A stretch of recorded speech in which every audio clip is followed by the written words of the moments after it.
नमस्कार दोस्तों, अगर आप कर रहे हैं एसएससी, बैंक एंड रेलवे की तैयारी तो डाउनलोड कीजिए नॉलेज बॉक्स के एप्लीकेशंस को और कीजिए अपनी तैयारी को और भी मजबूत नॉलेज बॉक्स के quiz, test series and amazing video के साथ में। Hello students, welcome to knowledge box. सभी का नॉलेज बॉक्स में तहे दिल से स्वागत है। सो स्टूडेंट्स, आरआरबी एनटीपीसी का एग्जाम चल रहा है। जैसे कि आपको पता है कि फेज़ 1 13 तारीख को ख़त्म हो जाएगा, उसके बाद फेज़ 2 स्टार्ट होगा, फिर फरवरी में आपका फेज़ 3 स्टार्ट होगा।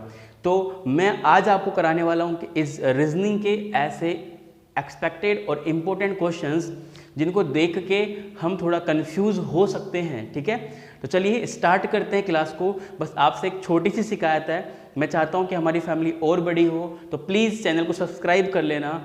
देखा गया है कि जितने भी लोग अपने क्लासेस लेते हैं उनमें से सिर्फ 5% लोगों ने चैनल को सब्सक्राइब कर रखा है, बाकी 95% ने सब्सक्राइब नहीं कर रखा है। मेरा छोटा सा ड्रीम है कि अपनी भी बड़ी फैमिली हो, जल्दी से अपन 1 लाख सब्सक्राइबर गेन करें। तो ये सब पॉसिबल हो सकता है सिर्फ आपके बदौलत। ठीक है, तो अब आपकी मर्जी है कि आप आगे लेके जाना चाहते हैं नॉलेज बॉक्स को या फिर यहीं पे 30, 32, 35 हज़ार तक रुकना चाहते हैं। ठीक है, तो चलिए स्टार्ट करते हैं क्लास को। तो मैं आपको बहुत ही एक्सपेक्टेड और इंपॉर्टेंट क्वेश्चन कराने वाला हूं। जैसे कि क्वेश्चन नंबर फर्स्ट है, मैं आपको हर क्वेश्चन के लिए 30 सेकेंड दूंगा। पहला क्वेश्चन है 1 4 27 256, इसके बाद में क्या आएगा। ठीक है, मैं आपको यहाँ पे ऑप्शंस भी देने वाला हूँ। पहला ऑप्शन है भाई यहाँ पे 3025, दूसरा ऑप्शन है यहाँ पे 3125, तीसरा ऑप्शन है यहाँ पे 3240 और ऑप्शन नंबर डी है 3010। ठीक है, ये 4 ऑप्शन आपके पास में है। जल्दी से सभी लोग कमेंट सेक्शन में आंसर करेंगे कि भाई 1 4 27 256 के बाद में क्या आएगा। जैसे कि आप देख रहे होंगे स्क्वायर और क्यूब से क्वेश्चन ज़्यादा पुटअप हो रहा है ना। देखने में तो कुछ ऐसा ही लग रहा होगा आपको कि स्क्वायर क्यूब से कार्यक्रम हो रहा है, लेकिन कुछ अलग बात है इस क्वेश्चन में। जैसे कि आपने थंबनेल देखा होगा कि धोखा खा सकते हैं, बिल्कुल धोखा खा सकते हैं आप ऐसे क्वेश्चन में। तो मैं नहीं चाहता कि मेरा स्टूडेंट्स कहीं पर भी धोखा खाए। ठीक है, तो फटाफट से सभी स्टूडेंट्स ट्राई करेंगे इस क्वेश्चन के लिए कि इस क्वेश्चन का जो राइट आंसर है स्टूडेंट्स वो क्या होने वाला है। 10 सेकंड और शेष बच रहे हैं, फिर हम इसका सॉल्यूशन करने वाले हैं। और इन सभी क्वेश्चंस के अगर आपको पीडीएफ चाहिए तो टेलीग्राम चैनल पे मैं डाल दूंगा, आप वहां से डाउनलोड कर सकते हैं। टेलीग्राम चैनल का लिंक मैंने डिस्क्रिप्शन में दे रखा है। ठीक है, चलिए समय समाप्त हुआ। भाई क्वेश्चन क्या है देखिए। देखो, देखने में तो लग रहा है कि यार 1 का क्यूब हो सकता है, 2 का स्क्वायर हो सकता है, 3 का क्यूब हो सकता है, तो 5 का स्क्वायर होना चाहिए था। तो 5 का स्क्वायर तो क्या है भाई, 5 का स्क्वायर आपका होता है, सॉरी 4 का स्क्वायर होना चाहिए था। 4 का स्क्वायर क्या होता है, 16 होता है। तो ये लॉजिक फेल हो गया। अब दिमाग में आएगा कि यहाँ पे जो ऑप्शंस हैं वो 4 डिजिट के हैं, मतलब मल्टीप्लाई का हो सकता है। किसका हो सकता है, मल्टीप्लाई का। लेकिन एक चीज सोचो कि 256 से सीधा 3000 तक जा रहा है कार्यक्रम, तो भाई ऐसा भी कार्यक्रम करोगे ना तो भी आपको दिक्कत होगी। तो क्या लॉजिक है इसमें देखिए, यहाँ पे है 1 तो 1 की पावर 1 है, यहाँ पे है 4 तो 2 की पावर 2 है, यहाँ पे है 27 तो 3 की पावर क्या है 3 है, यहाँ पे 256 4 की पावर क्या है 4 है, तो यहाँ पे क्या आएगी 5 की पावर 5, मतलब 5 को हम 5 टाइम इस तरीके से मल्टीप्लाई कर देंगे। ठीक है, तो आपका जो आंसर निकल के आएगा वो आएगा 3125। किस ऑप्शन में 3125? Option number be perfectly right answer. फटाफट से सभी स्टूडेंट्स इसका स्क्रीनशॉट ले लीजिए। ठीक है, जब तक मैं क्वेश्चन नंबर 2 आपका यहाँ पे ड्रॉ कर देता हूँ। आई होप आपको दिखेगा। चलिए क्वेश्चन नंबर 2 मैं आपको कराने वाला हूँ ट्राइंगल से। How many triangle in this figure. इस बार देखा गया है कि फिगर काउंटिंग से भी क्वेश्चन आ रहे हैं भाई, है ना। 2016 में देखा गया कि 2016 में क्वेश्चन नहीं पूछा गया फिगर काउंटिंग से, लेकिन इस बार क्वेश्चन पुटअप हो रहा है। ठीक है, ये क्वेश्चन हमारे सामने आ गया भाई, और आपसे पूछा गया how many triangle in this figure. इस आकृति में कितने त्रिभुज है, सोचिए, देखते हैं किसमें कितना है दम। आप लोग कहते हैं ना सर रीजनिंग को तो उड़ा देंगे, तो उड़ाइए फटाफट से। मैं चाहता भी यही हूं कि आप उड़ाएं और आपका सिलेक्शन हो भाई। क्लास के बाद इस क्लास को प्लीज शेयर कर देना अपने दोस्तों से भी, जिससे कि वो भी ऐसे क्वेश्चंस कर सके। यस, सोचिए इसके बारे में। जितने भी स्टूडेंट्स देख रहे हैं सभी लोग ट्राई करेंगे इस क्वेश्चन को भाई। और ये जो सारे क्वेश्चन मैं आपको कराने वाला हूं ये आपके आने वाली शिफ्टेड के लिए बहुत ही ज्यादा इंपॉर्टेंट है भाई। बहुत ही ज़्यादा इंपॉर्टेंट क्वेश्चन है ये।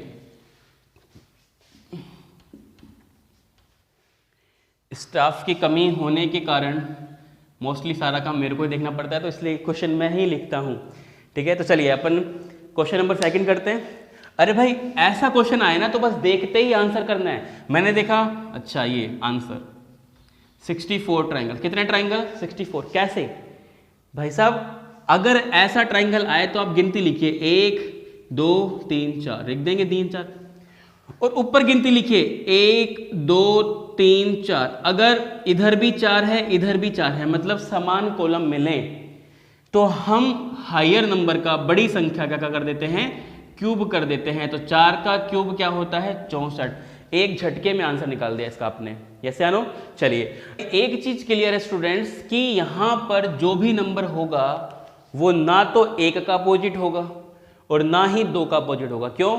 क्योंकि अपोजिट सरफेस कभी भी एक साथ दिखाई नहीं देते हैं। यस या नो?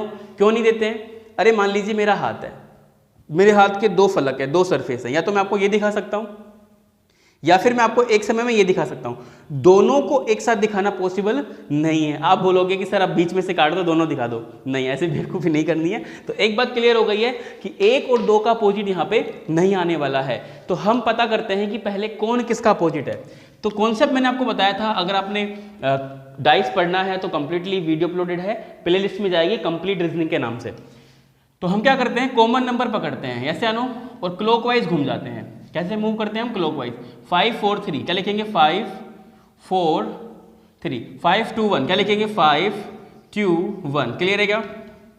तो हमें पता लग चुका है कि 3 का अपोजिट 1 है, 4 का अपोजिट 2 है, तो 5 का अपोजिट 5 नहीं होगा, वो तो कॉमन लिया है ना। तो 5 का अपोजिट क्या बच गया? 6 बच गया।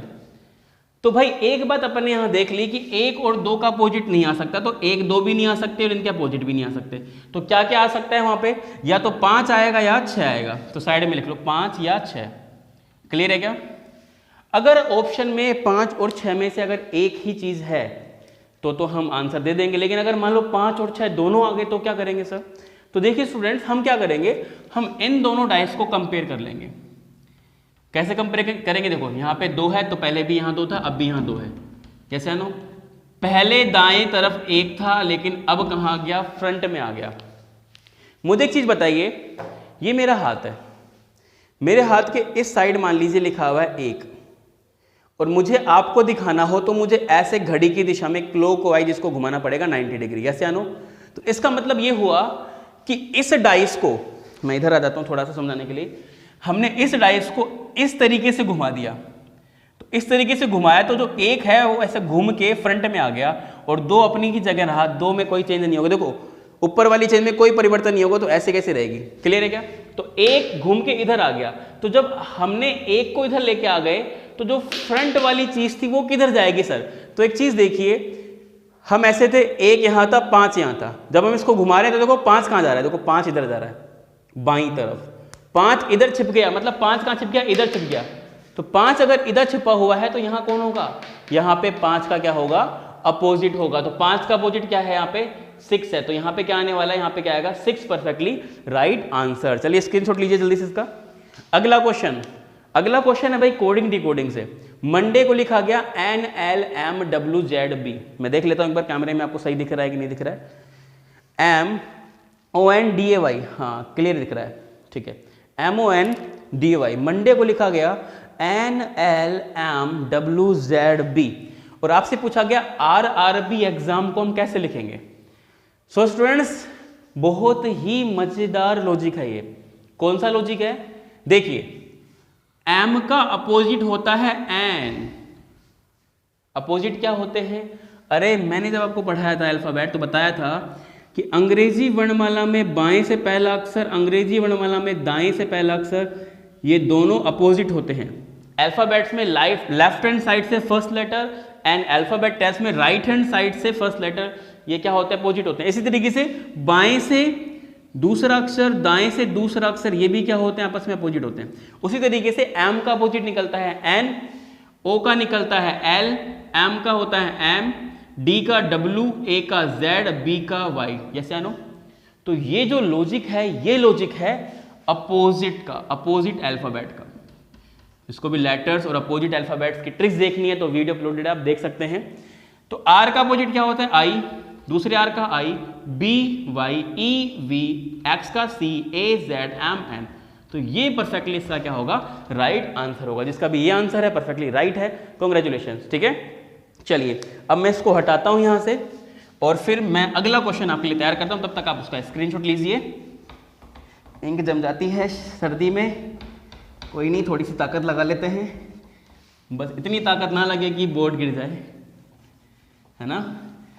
कितने स्टूडेंट्स ऐसे हैं जिनका एग्जाम अभी तक नहीं हुआ है और फेज नंबर फर्स्ट में एग्जाम है? कमेंट सेक्शन में कमेंट कीजिए सभी लोग। फेज नंबर सेकंड वाले जिनका भी एग्जाम होगा उनका इंफॉर्मेशन 6 तारीख को आ जाएगा भाई। 6 मतलब 6 जनवरी को, 6 जनवरी 2021 को आ जाएगा। फटाफट से देख लेना, क्या पता आपका सेकंड फेज में एग्जाम हो। क्लियर है क्या? चलिए अगला नंबर है आपका मिसिंग नंबर से।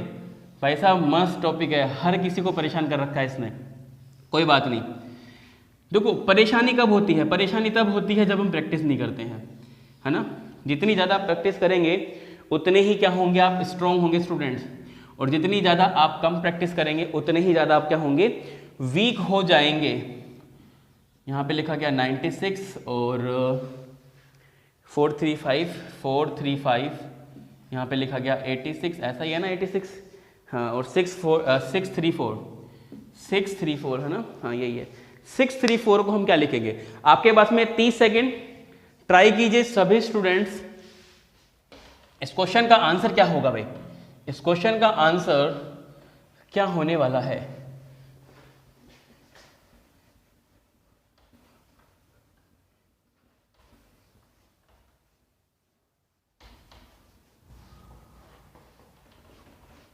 जब तक मैं अगला क्वेश्चन रेडी कर देता हूं,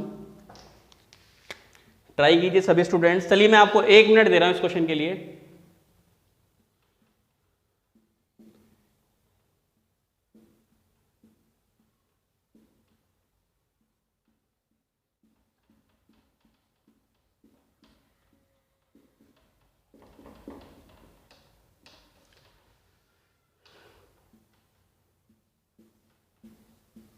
अगला क्वेश्चन है आपका कैलेंडर से भाई, है ना। कैलेंडर के क्वेश्चन भी आ रहे हैं तो मिस नहीं करना है हमें ऐसे क्वेश्चंस को।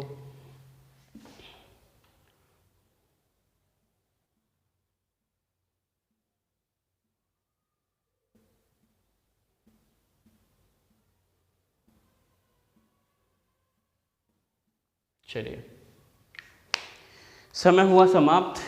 आइए देखते हैं इस मिसिंग नंबर के सॉल्यूशन को।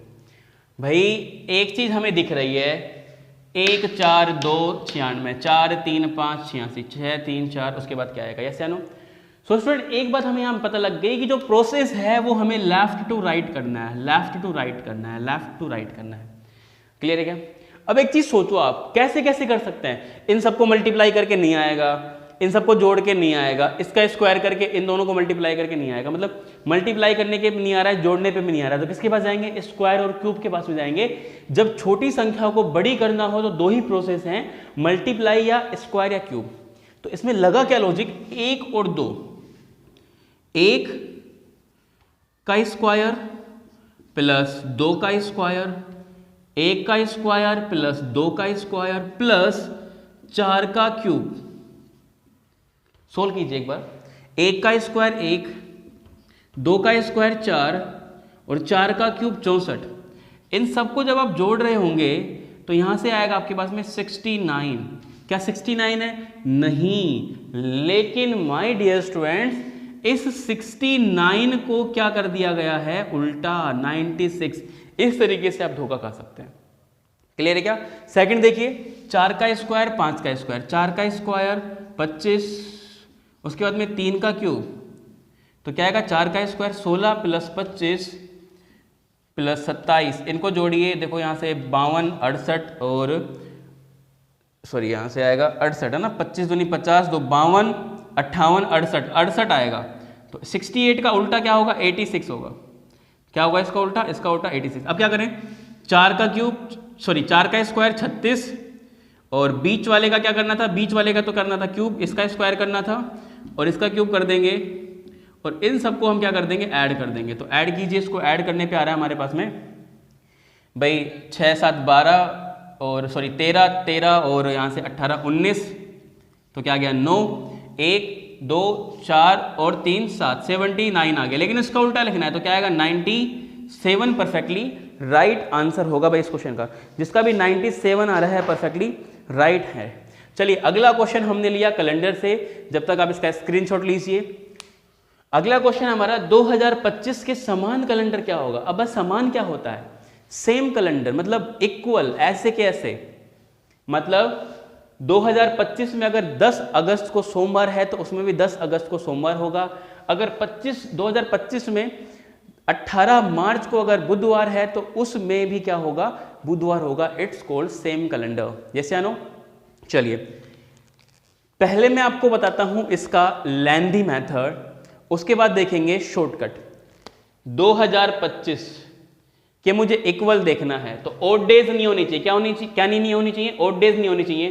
तो 2025 से जब आप 2026 में जाएंगे तो दोनों ही नॉर्मल ईयर हैं, तो नॉर्मल ईयर मतलब 365 दिन होता है, तो इसमें 7 का भाग देते हैं तो रिमाइंडर 1 आता है। तो ध्यान रखना नॉर्मल ईयर में हम ऑड डेज विषम दिन 1 लेते हैं। उसके बाद में 27 में जाएंगे तो कितना लेंगे, 1 लेंगे। 28 में जाएंगे तो कितना लेंगे, 28 में 2 लेंगे। क्यों, क्योंकि भाई 28 लीप ईयर 366 दिन, यस या नो। तो 366 दिन हो गए तो कितना लेंगे, 2 लेंगे। लेकिन अगले ईयर में लेंगे क्योंकि जनवरी तक होगा, अब होगा 2। 28 से 29 में जाएंगे तब कितना होगा, 2 होगा। क्यों, क्योंकि ये 1 जनवरी 2027 से 1 जनवरी 2028 तक जाओगे तब 365 होंगे। उसके बाद 1 जनवरी 2028 से 1 जनवरी 2029 में जाओगे तब 2 होंगे। अब काफी लोग कंफ्यूज हो रहे होंगे, सर यहां पे 2 क्यों लिए, ऊपर क्यों नहीं लिए। क्योंकि जब 366 दिन बनता है तो वो बनता है सिर्फ 29 फरवरी के बदौलत। तो इस गैप में 29 फरवरी नहीं आएगी क्योंकि फरवरी आएगी 27 की। इस गैप में 29 फरवरी कब आएगी, इस वाले गैप में आएगी 1 जनवरी 2028 से 1 जनवरी 2029 के बीच में। इसलिए हमने क्या लिया, 2 लिया। कब तक करेंगे प्रोसेस, जब तक 7 नहीं बन जाए। क्या नहीं बन जाए, 7 नहीं बन जाए। अब चेक करो कितना हो गया, 1 2 3 4 5 6 7, 7 बन गया। जैसे ही 7 बना तो 2031 आपका क्या आ गया, perfectly right answer. This is the lengthy process. अब सीखते हैं ट्रिक। एक चीज बताइए, 2025 कैसा ईयर है, this is the normal year. कैसा ईयर है ये है नॉर्मल ईयर, साधारण वर्ष है। कैसा वर्ष है, साधारण वर्ष। तो साधारण वर्ष में कितने दिन होते हैं, 365 दिन होते हैं। अरे तो एक बात बताइए, 365 दिन 365 के तो बराबर हो सकता है, 365 इक्वल्स टू 366 नहीं लिख सकते हैं ना, यस या नो। तो एक चीज देखिए, 2028 कैसा वर्ष है, लीप वर्ष। लीप वर्ष क्या होता है, जिसमें 4 का पूरा पूरा भाग चला जाए। ये आंसर नहीं आ सकता। 2032 कैसा वर्ष है, लीप वर्ष, आंसर नहीं आ सकता। 44 कैसा है, लीप वर्ष, आंसर नहीं हो सकता। आंख बंद करके सीधा शॉर्टकट कर सकते हैं। चलिए अब काफी लोग कह रहे होंगे चलो सर ये तो आपने बना दिया क्वेश्चन अपनी मर्जी से। हाँ, अगर मान लो यहाँ पे 2 साधारण वर्ष आ जाएं तो उसकी भी कोई शॉर्ट ट्रिक है क्या। हाँ बिल्कुल, उसकी शॉर्ट ट्रिक आइए देखते हैं। उसकी शॉर्ट ट्रिक ये है, यहाँ पे मैं देख लेता हूँ, हाँ दिख रहा है आपको। उसकी शॉर्ट ट्रिक ये है कि दिए गए वर्ष में 4 का भाग दीजिए, दिए गए वर्ष में 4 का भाग दीजिए, और अगर शेषफल 1 आए तो उसमें 6 जोड़ दीजिए, अगर शेषफल 2 या 3 आए तो 11 जोड़ दीजिए, और अगर शेषफल कुछ भी नहीं आए तो उस वर्ष में कितना जोड़ दीजिए, 28 जोड़ दीजिए। तो 2025 में मैंने 4 का भाग दिया, शेषफल आया 1, 1 का मतलब होता है 6। तो मैं क्या करूंगा, 2025 में मैं ऐड कर दूंगा 6। हमारा आंसर हमारे सामने होगा 2031, perfectly right answer, option number B. किसी भी स्टूडेंट्स को कैलेंडर में कैसे भी दिक्कत है, प्लेलिस्ट में जाइए, कैलेंडर की पूरी सीरीज अपलोड कर रखी है, बिल्कुल आपके लिए फ्री है। ठीक है, देखिए और अपना एग्जाम क्रैक कीजिए। चलिए अब हम चलते हैं अगले क्वेश्चन पे, तब तक आप इसका स्क्रीनशॉट लीजिए। अगला क्वेश्चन भी भाई बहुत ही मजेदार है, मैं गारंटी से कह सकता हूं कि काफी लोग इस क्वेश्चन को गलत करेंगे, और अगर करेंगे तो टाइम लगाएंगे। और मैं आपको बताने वाला हूं इस क्वेश्चन के लिए एक भयंकर और सुपर फास्ट ट्रिक। बस आप लोग मेहनत कीजिए, हम लोग आपके लिए दिन रात मेहनत कर रहे हैं। ठीक है, सो इस बार एग्जाम निकलना ही चाहिए किसी भी हालत में। अब वेट नहीं करना है आपको, पंचवर्षीय योजना नहीं बनानी है, टारगेट बना लो 2021 में सिलेक्शन चाहिए तो चाहिए। क्लियर। चलिए भाई अगला क्वेश्चन बड़ा ही मजेदार अक्षर युग्म से है, वर्ड पेयर से है भाई, ऐप से है, हाँ FGHIJKLMNOPQR, ये मीनिंग आ गया आपके पास में। और पूछा गया अक्षर युग्म ज्ञात करें, क्या ज्ञात करें, अक्षर युग्म ज्ञात करें, वर्ड पेयर। हमें वर्ड पेयर बनाने हैं, अक्षर युग्म बनाने हैं। अब आप सोच रहे होंगे कि सर अक्षर युग्म क्या होता है। अक्षर युग्म ये होता है कि अंग्रेजी वर्णमाला में अल्फाबेट्स में जिस लेटर के बीच में गैप इक्वल होता है वही यहाँ पे इक्वलिटी देखनी है। तो चलिए ट्राई कीजिए सभी लोग, 30 सेकंड का समय है सभी के पास में।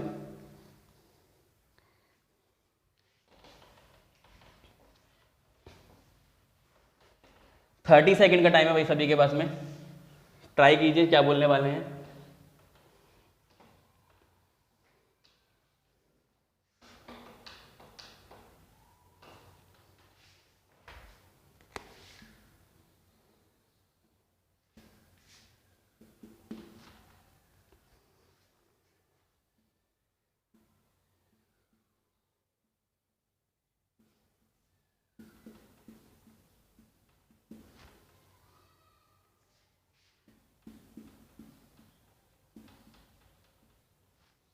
इन क्वेश्चंस की PDF टेलीग्राम से आप ले लेना।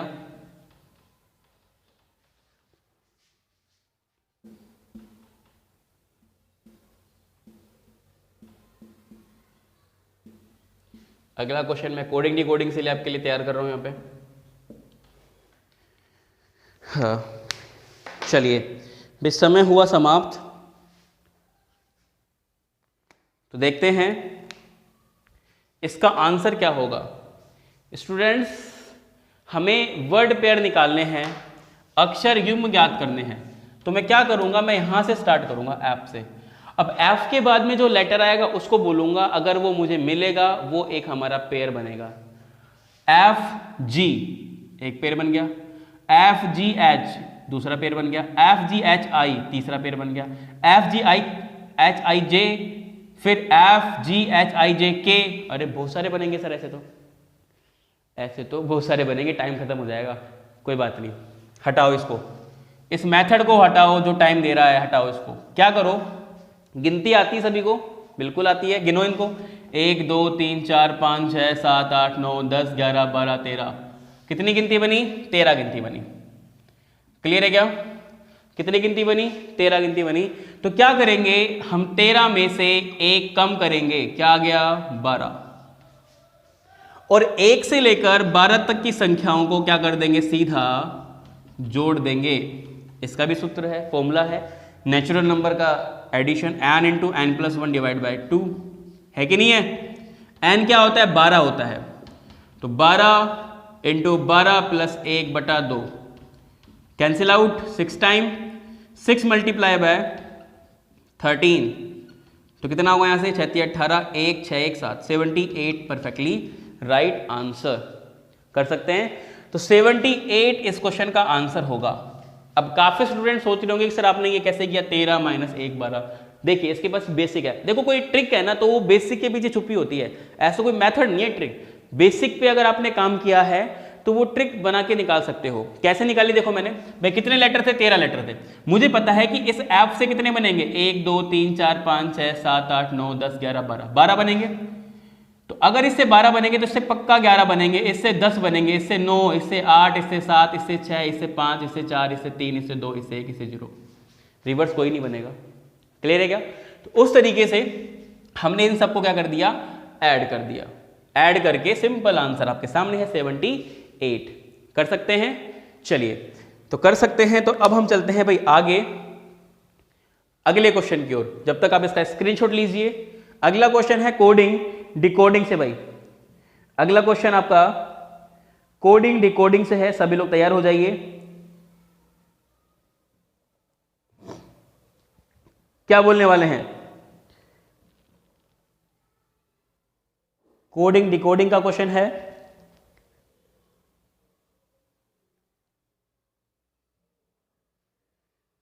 रेलवे एनटीपीसी को TBRCRPN लिखा जाता है, तो बताइए रेलवे को क्या लिखेंगे हैं? अब देखो हम लोग क्या करेंगे, हम देखेंगे पहले का पहले से, दूसरे का दूसरे से, फिर क्रॉस देखेंगे, हैं दिमाग लगाएंगे। सबसे पहले कोडिंग डिकोडिंग का जो लॉजिक चेक करना होता है उसको कहते हैं सिटिंग चेंजिंग्स वाला, मतलब स्थान परिवर्तन वाला।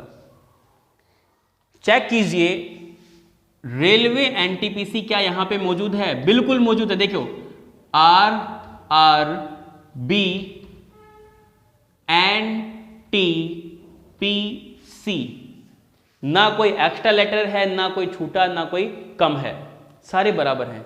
तो इसको कहते हैं स्थान परिवर्तन के आधार पर कोडिंग डिकोडिंग। नहीं पढ़ी है तो पूरा मैंने 7 लेक्चर अपलोड कर रखे हैं, देख सकते हैं।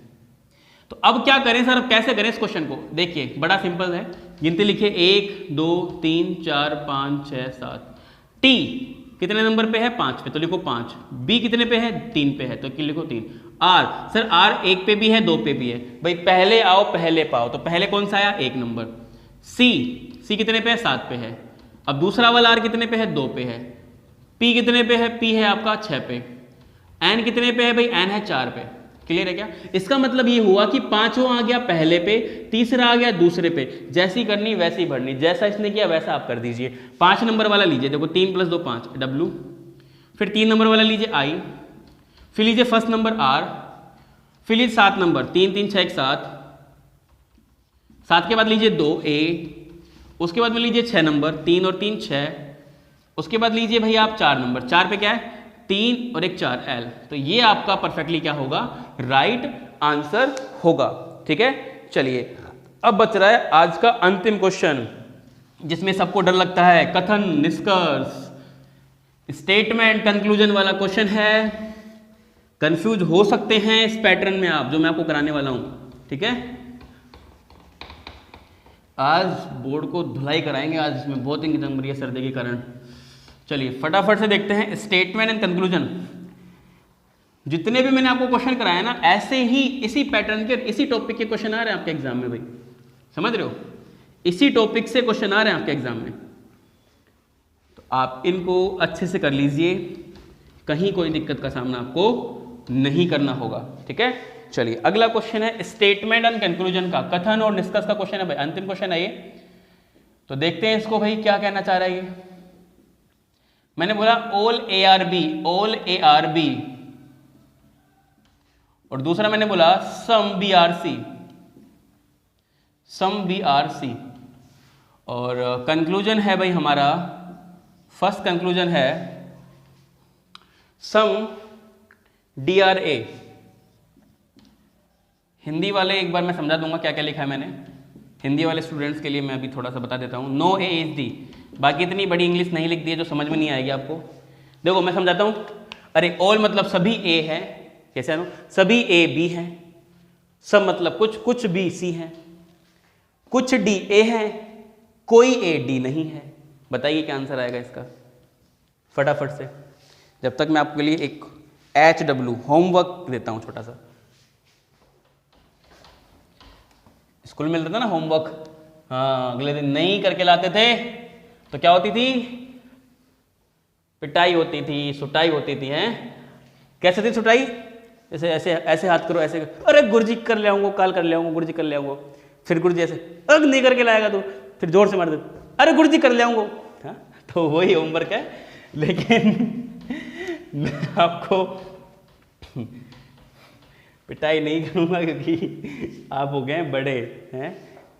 चलिए तो भाई अगला जो क्वेश्चन मैं आपको दे रहा हूं वो आपको करना है, और जो भी स्टूडेंट्स इस क्वेश्चन का आंसर सही देगा उसका नाम हम अगली क्लास में लेने वाले हैं विद उसकी फोटो। अब आंसर कहां देना है? आपको आंसर देना है कमेंट सेक्शन में, नहीं देना है। अगर आप कमेंट सेक्शन में देंगे, चलिए आप कमेंट सेक्शन में दीजिए, ठीक है चलो इस बार अपन कमेंट सेक्शन का रखते हैं, है ना। कमेंट सेक्शन में आप आंसर दीजिए जितने भी स्टूडेंट्स हैं, है ना। फिर अपन चेक करेंगे कितने लोगों का राइट आंसर आया है, कमेंट में देना, ठीक है। चलिए जब तक मैं आपके लिए एक रेडी करता हूं मजेदार सा अच्छा सा क्वेश्चन, देखते हैं कितने लोग करेंगे इस क्वेश्चन को, और मैं थोड़ा सा इसको मॉडिफाई कर दूंगा क्योंकि इस तरीके का मैंने क्वेश्चन करवा तो रखा है, लेकिन इसको मैं मॉडिफाई कर दूंगा जिससे कि थोड़ा सा आपको परेशानी का सामना करना पड़ेगा। लेकिन ठीक है, जब तक परेशान नहीं होंगे तब तक कैसे सक्सेस होंगे, यस या नो। चलिए, ये क्वेश्चन है, आपको बताना है how many triangle in this figure, how many triangle in this figure. ये आपको कमेंट सेक्शन में आंसर देना है, ठीक है। चलिए अब इस क्वेश्चन को देख लेते हैं भाई, इस क्वेश्चन का क्या आंसर है। एक चीज सोचिए, सभी ए बी हैं, कुछ बी सी हैं, हमें संबंध करना था ए और डी में। डी है यहाँ पे भाई, डी है, सॉरी है ना, यहाँ पे डी है, क्योंकि आप सोच रहे हो कि सर सी तो है ही नहीं। हाँ, डी में संबंध करना है हमें, ए और डी में संबंध करना है, ए और डी में रिलेशन करना है। तो सोचिए, जब हमें 1 और 2 को जोड़ना पड़ेगा, पहले कथन और दूसरे कथन को जोड़ना पड़ेगा, सिंपल सी बात है। जोड़ने के लिए कॉमन चाहिए होता है, कॉमन है बी, कॉमन क्या है, बी कॉमन है। तो एक चीज सोचिए, जब 2 कथनों को जोड़ा जाए तो हमें एक कॉमन लेटर, कॉमन टर्म का होना कंपलसरी होता है, और उस कॉमन टर्म के साथ में कम से कम एक बार या तो ऑल होना चाहिए या फिर नो होना चाहिए, ठीक है भाई। यहाँ पे क्या है, सम है, और यहाँ पे भी क्या है, सम है। अब आप सोच रहे होंगे सर दिख ही नहीं रहा, अरे पॉजिटिव है, पॉजिटिव के लास्ट में क्या होता है, सम होता है। जिसको भी श्लोक पढ़ना है, 2 घंटे का लेक्चर पूरा शॉर्टकट में मैंने अपलोड कर रखा है, ठीक है। चलिए, तो यहाँ पे भी सम आ गया, यहाँ पे भी सम आ गया। आप एक चीज ध्यान रख लो अभी के लिए, कि अगर कथन धनात्मक है तो उसके लास्ट में छुपा हुआ शब्द सम होता है, और अगर कथन ऋणात्मक है तो उसके लास्ट में छुपा हुआ शब्द नो होता है। तो कथन कैसा है, स्टेटमेंट पॉजिटिव, लास्ट में छुपा हुआ शब्द कुछ सम। तो भाई यहाँ पे भी सम, यहाँ पे भी सम, ना तो ऑल मिला ना नो मिला, तो पहले और दूसरे कथन को हम जोड़ नहीं सकते हैं। तो जब फर्स्ट और सेकंड को हम जोड़ नहीं सकते हैं तो डी और ए में कोई भी रिलेशन सही नहीं होगा। तो फर्स्ट भी गलत हो गया, सेकंड भी क्या हो गया, गलत हो गया। लेकिन हम क्या करके आ जाएंगे, हम इस क्वेश्चन का आंसर करके आ जाएंगे दोनों गलत। क्या करके आ जाएंगे, दोनों गलत करके आ जाएंगे। लेकिन माय डियर स्टूडेंट्स, जब दोनों निष्कर्ष गलत हो तो हमें चेक करना होता है आइदर केस, आइदर और केस। ये आइदर और क्या है, अरे हिंदी में बोलते हैं या तो निष्कर्ष फर्स्ट या निष्कर्ष सेकंड अनुसरित करता है। ऐसा ऑप्शन देखा है ना आपने, तो वो यही चीज है। क्लियर है क्या। सो स्टूडेंट्स, आइदर और के 3 केस हैं, उन तीनों केस को मैं आपको बताने वाला हूं। अगर वो तीनों केस फॉलो होते हैं इस क्वेश्चन में तो आंसर आएगा आइदर फर्स्ट और सेकंड फॉलो। देखिए, पहला केस है कि दोनों निष्कर्ष गलत हो, ठीक है भाई। दूसरा केस है एक निष्कर्ष धनात्मक, दूसरा निष्कर्ष ऋणात्मक, ठीक है। तीसरा है यहां पे जो चीज है वही चीज यहां होनी चाहिए, यहां पे जो चीज है वही चीज यहां होनी चाहिए। इसका मतलब सब्जेक्ट ऑब्जेक्ट समान होने चाहिए। सब्जेक्ट यहां डी है तो यहां पे भी डी होना चाहिए, यहां पे ए है तो यहां पे भी क्या होना चाहिए, ए होना चाहिए। लेकिन सब्जेक्ट ऑब्जेक्ट समान नहीं है सर यहां डी है यहां ए है, सर यहां ए है यहां डी है। तो कोई बात नहीं, आप इसको चेंज करके बनाने की कोशिश कर सकते हैं, लेकिन यहां पे जो चीज है वो बदलनी नहीं चाहिए। मुझे एक बात बताइए, कुछ डी ए है, मैं इसका वेन डायग्राम बनाता हूं, कुछ ए डी है। अगर मैं इसको ऐसे पढ़ूं कुछ डी ए है, कोई फर्क होगा क्या, कोई फर्क नहीं होगा। अरे जब कुछ डी ए है तो कुछ डी ए है, यस या नो। तो मैं इसको इस तरीके से लिख सकता हूं, मुझे कोई प्रॉब्लम नहीं होगी। कुछ ए क्या है, डी है। क्लियर है क्या। मैंने जब इसको चेंज किया तो यहां पे पहले सम था, अभी भी क्या है सम। चेंज करने पे सेम होना चाहिए। अगर मैं इसको चेंज करता और चेंज करने पे मान लो यहां पे नो आ जाता तो फिर मैं इसको चेंज नहीं कर सकता हूं। चेंज कब कर सकते हैं, जब चेंज तभी कर सकते हैं जब सेम इक्वल आ जाए। इक्वल आ गया, अब देखिए सब्जेक्ट ए हो गया, सब्जेक्ट ए हो गया, ऑब्जेक्ट डी हो गया, ऑब्जेक्ट डी हो गया। तीनों केस फॉलो हो गए आइदर और के। पहला केस दोनों गलत, दूसरा केस पॉजिटिव नेगेटिव होने चाहिए निष्कर्ष, तीसरा केस सब्जेक्ट ऑब्जेक्ट समान होने चाहिए। तो क्या बोलेंगे, इसमें क्या लगेगा, आइदर और लगेगा। तो इस क्वेश्चन का आंसर क्या होगा, आइदर फर्स्ट और second follow. So I hope students ये सारे 10 के 10 क्वेश्चन मैंने आपको आज कराए हैं, अमेजिंग, और जो आपको परेशान कर सकते थे। आप लोग अच्छे से पढ़ाई कीजिए, अच्छे क्वेश्चंस कीजिए। अगर आपको किसी भी टॉपिक में दिक्कत है तो आप जाइए प्लेलिस्ट में कंप्लीट रीजनिंग, आप सर्च कीजिए, आपको मिलेगा वहाँ पे इजीली। और फिर भी अगर मान लो कोई टॉपिक अपलोडेड नहीं है जो आपको परेशान करता है तो आप बताइए कमेंट सेक्शन में कि सर मुझे इस टॉपिक में दिक्कत है, तो हम उस टॉपिक पे आपके लिए क्लासेस लेके आएंगे। हम लोग आपके लिए हैं, जितना आप मेहनत करेंगे आप आगे बढ़ेंगे उतना ही हम लोग आगे बढ़ेंगे। सो स्टूडेंट्स, ये जो क्वेश्चन मैंने आपको दिया है, इस क्वेश्चन में आपको बताना है कि how many triangle in this figure, इस आकृति में त्रिभुजों की संख्या कितनी है। काफी लोग कह रहे हैं सर ऑप्शन नहीं दिया आपने। बिल्कुल मैंने ऑप्शन नहीं दिए हैं, है ना। ऑप्शन देता तो आप कोई भी तुक्काबाजी कर सकते थे, इसलिए मैंने ऑप्शन नहीं दिए हैं, इसलिए आपको इसका आंसर देना है। ठीक है स्टूडेंट्स, तो इसी तरीके से क्लासेस में आपके लिए लेके आता रहूँगा। रीजनिंग की भी आएगी इसी तरीके से मैथ की क्लास भी आएगी। आप लोग बने रहिए। आज के लिए इतना ही, कल फिर मिलेंगे नए वीडियो के साथ में। जय हिंद।